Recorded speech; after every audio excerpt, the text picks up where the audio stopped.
So let me give you a little recap of an issue that I think I'm having with the new Jeep Gladiator. This is a 2025 Jeep Gladiator. It is the Sport Edition. And twice now, I've had an instance where when I was traveling at slow speed, there was a very audible thump-like kind of sound in the rear end of the truck. And I could also feel it in the seat. The first time it happened, it felt like I ran over something and it kind of got flung up underneath the truck and hit the underside of the truck. That's what it felt like maybe a golf ball or even a brick or something, right? The second time, I was pulling up to a stop and I was on the brakes a little aggressively, not like I skidded or anything, but more than just a gentle stop. And when I stopped, I got that same sensation. Very strange. So I had a couple of thoughts.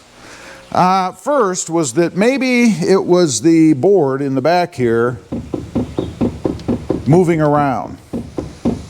But honestly, it was more than just that. It was louder. I could feel it more substantially than that. So I don't believe that that was it. And by the way, speaking in the back, another example of what this would have felt like. Let's say you had a decent sized cooler back here and maybe you got on the gas or hit the brake and it went sliding across or anything really and kind of hits the back of the bulkhead there. That kind of a sound and a sensation. So anyway, I've pretty much discounted this. It's not this. Secondly, I thought, well, maybe I didn't tighten the spare tire up enough under there because I did have it down, and maybe it was kind of hanging a little bit on the chain, you know, and it kind of moved and hit its surrounding support or whatever, and that was the feeling and the sound that I had. So I checked that, and that tire is up there tight. It does not move. So, as part of a different video, I decided to test out the four-wheel drive system, put it into four-wheel drive, which, by the way, you're supposed to do at least once a month. I haven't done it at all until that last video. It'd probably been about 2 months or something, so shame on me, I guess. But anyway, I put it into four-wheel drive, and I did not experience, or have not experienced, that thumping weird sensation since then. However, it was only one drive, that video is not that long ago, since I did that little test. So today we're going to jump in. The truck's been sitting there for probably a day or so, something like that. So everything is settled and cooled and all that kind of stuff. We're going to take it for a ride, and I want to see if I experience that again. And I think if I do, it's probably time to take it to the dealer and have it looked at. But the issue in doing that is that it doesn't do it all the time. It only seems to do it once, and then it doesn't do it again for that drive cycle, if you will. So it would be very difficult for a dealer, unless they're aware of a problem, to diagnose what is going on. And I think it would probably be a big waste of my time, which is kind of why I'm trying to figure it out myself so that I can take it in and intelligently tell the dealership what I believe the problem is. And honestly, what I believe the problem is something to do with the rear differential, the gearing, something like that.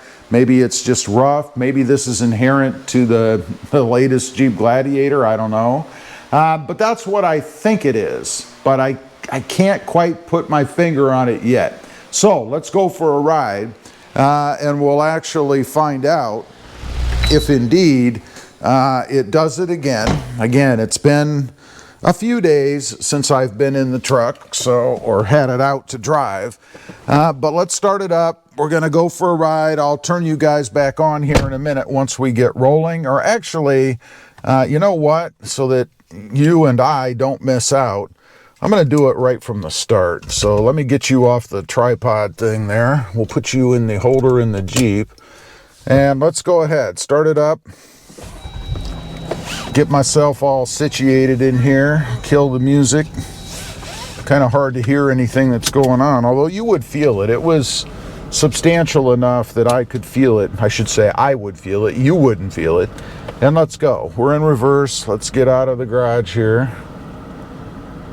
And it can happen at any time. I don't think there's any particular scenario that causes it, because if there was, I would duplicate it and then be able to take it to the dealer and have it diagnosed. But I'm going to be quiet for a bit. We're going to just drive slowly like it happened before, and then I'll do just a normal stop. And we'll see if anything happens. Here we go. I'm going to be quiet.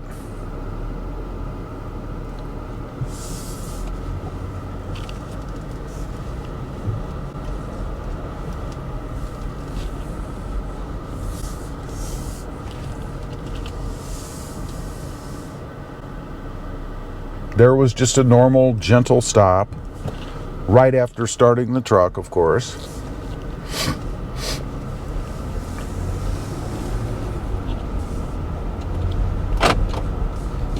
That was the doors locking. And I'll stop up here where I did before when this happened. So we'll see same distance, same driving. See if I can duplicate it there.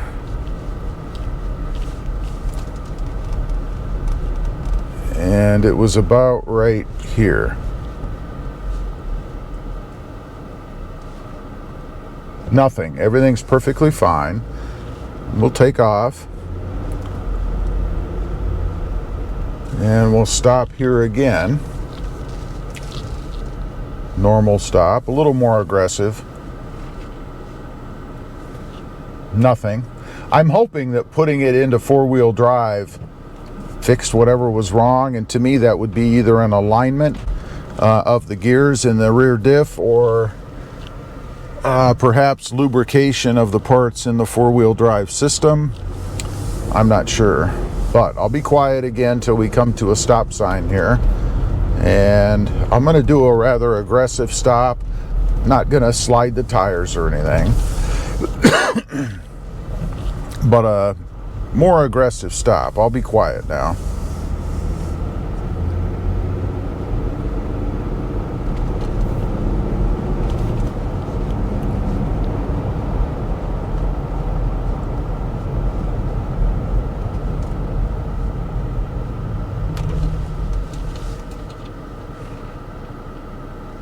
Nothing at all. We'll do one more stop, and then I'll give you my impressions. And by the way, in the meantime, if anybody has experienced this, please leave a comment down below and let me know. I really would appreciate some help in figuring it out. Okay, I'm going to do another stop here, and then I think that's about the test, because this is when it would have done it before. Nothing.